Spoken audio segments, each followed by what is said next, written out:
One of the easiest programs you can create in Java is a Hello World application. Our first line of code is a class named Hello. Because Java is an object-oriented language, we use classes. The code we write should be inside a class. Don't forget that your class should be named like your class file. So in this case, our file should be named hello.java. Otherwise, we will get an error if we try to run the program. The next line is our main method. It's public because everyone can access it. You can write public static or static public, but most programmers just use public static. Void means that we don't have any return values, otherwise we would call it an integer or double. The system provides the standard input, standard output and error output streams. The print method helps to print a message to a console or a file. Here our output is a hello world. What else can we do? It's possible to leave the string message empty.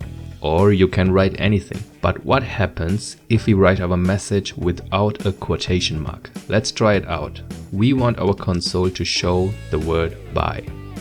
Try it out now and see what the output of the console application is. Obviously it doesn't work. You probably got an error message like this. Without the quotation marks, Java will interpret the word bye as a variable name and not as string. I hope you understand it so far. If you have any questions, shoot me a comment. In the next video, I will explain more about variables and data types like string or integer. See you next time.